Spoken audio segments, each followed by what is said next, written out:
नमस्कार, मैं शिवानी रतूड़ी आर्यभट्ट टाइम्स में आपका स्वागत करती हूँ। बिहार में आरक्षण पर गरमाई सियासत, राजद के धरने में तेज प्रताप यादव पोस्टर वॉर पर बीजेपी जेडीयू ने साधा निशाना। जी हां, बिहार की राजनीति में आरक्षण का मुद्दा एक बार फिर तूल पकड़ चुका है। रविवार को राजद की ओर से महागठबंधन सरकार के दौरान बढ़ाए गए 65% आरक्षण को लागू करने की मांग को लेकर एक दिवसीय धरना दिया गया।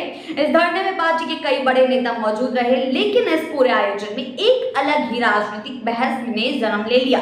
जी हां, दरअसल धरने के दौरान लगाए गए पोस्टर पर सियासत जो है वह तेज हो गई। इस पोस्टर में लालू यादव, तेजस्वी यादव, मीसा भारती, अब्दुल बारी सिद्दीकी समेत पार्टी के कई दिग्गज नेताओं की तस्वीरें तो दिखी, लेकिन लालू के बड़े बेटा यादव इसमें कहीं नजर नहीं आए। इस मुद्दे को लेकर बीजेपी और जेडीयू ने राजद पर जोरदार हमला बोला। बीजेपी प्रवक्ता निखिल आनंद और रंजन पटेल ने इस पोस्टर वॉर को लेकर तेजस्वी पर तंज कसते हुए कहा कि जो अपने परिवार में बड़े भाई को पोस्टर से बाहर कर दे, वे बिहार के लोगों की भलाई की बात कैसे कर सकते हैं, जिन्होंने पोस्टर से अपने भाई को निकाल दिया। बीजेपी नेताओं का आरोप है कि तेजस्वी यादव को सबसे ज्यादा खतरा अपने बड़े भाई तेज प्रताप से ही है, इसलिए उन्होंने उन्हें पोस्टर से बाहर रखा है।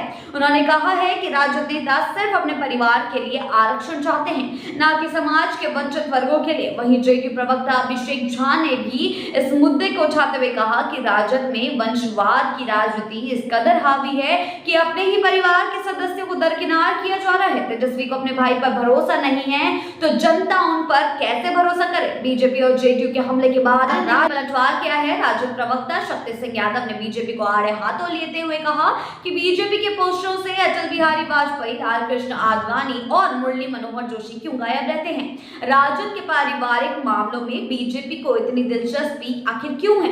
इसका मतलब साफ है कि बीजेपी हमारे आरक्षण आंदोलन से डर गई है, इसलिए मुद्दा भटकाने के लिए ऐसे सवाल उठा रही है कि तेज प्रताप यादव पोस्टर में नहीं है। उन्होंने आगे कहा कि असल मुद्दा आरक्षण का है, जिसे केंद्र सरकार ने खत्म करने की साजिश रची है।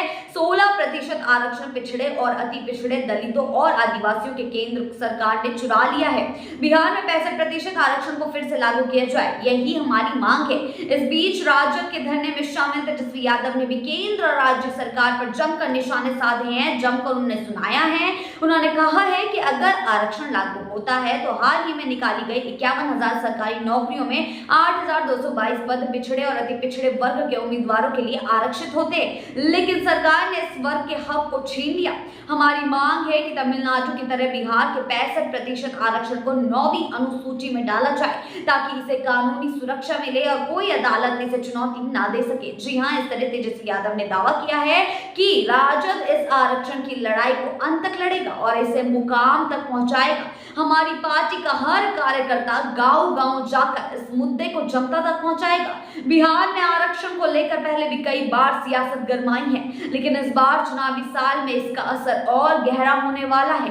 पोस्टर विवाद और भाई बनाम भाई की राजनीति को लेकर बिहार की सियासत और भी दिलचस्प मोड़ ले सकती है। देखना दिलचस्प होगा कि आने वाले दिनों में यह विवाद क्या नया मोड़ लेता है और तेज प्रताप यादव इस पर अपनी क्या प्रतिक्रिया देते हैं। आगे की खबरों के लिए बने रहिए आर्यभट्ट टाइम्स के साथ ही चैनल को सब्सक्राइब करना ना भूलें और हमारी फेसबुक और वेबसाइट के साथ भी जरूर जुड़े।